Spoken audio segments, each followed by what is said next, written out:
گرفتار کیا گیا، عدالت نے ان کی ضمانت جو ہے وہ لی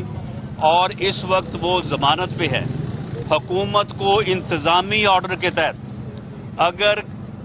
ان کے عدالت میں پیش ہونے میں اگر کسی قسم کا کوئی اپریہینشن ہے تو وہ عدالت فیصلہ کرے۔ عدالت نے ان کو بیل دی ہے۔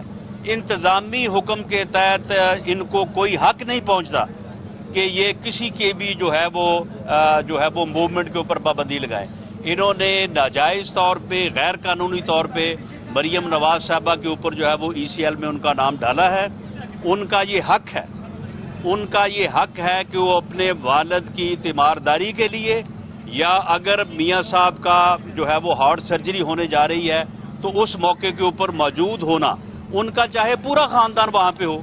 چاہے پوری دنیا وہاں پہ ہو، لیکن مریم نواز کا ایک بیٹی ہونے کے ناطے جو ہے ان کا اپنا حق ہے۔ اس لیے ان کو روکنا جو ہے یہ ظلم ہے، یہ زیادتی ہے اور یہ بدترین سیاسی انتقام ہے۔ صاحب ایک تو یہ بتائیے کہ تمام جو نون لیگ کی قیادت ہے وہ اس وقت بالکل خاموش ہے اور ریلیف جو ہے وہ عدالتوں سے بھی ان کو دھڑا دھڑ مل رہا ہے، کیا یہ کچھ NRO کی وجہ سے ہے؟ تو کیا آپ سمجھتے ہیں کہ ساری عدالتیں جو ہیں وہ کسی سازش کا حصہ ہے؟ میں سمجھتا ہوں کہ ہائی کورٹ کے وہ معزز ججز، اسلام آباد ہائی کورٹ کے chief justice, Lahore high court کے جج صاحبان جو ہیں جنہوں نے ان کے اوپر نہ صرف جو ہے وہ ہمیں ریلیف دیے ہیں بلکہ ان کے اوپر وہ سوال اٹھائے ہیں جن کا ان کے پاس جواب نہیں ہے، تو میں سمجھتا ہوں کہ انہوں نے انصاف کیا ہے، وہ انصاف کر رہے ہیں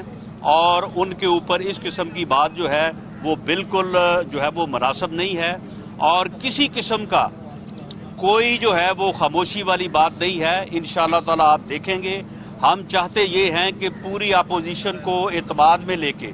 مولانا فضل الرحمان صاحب ہم سے ناراض ہیں،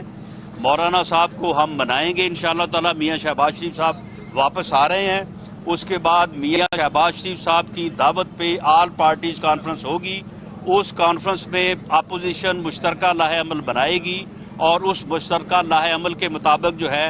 اس حکومت کو دیکھیں، اس حکومت نے آٹے اور چینی کے بحران میں 180 ارب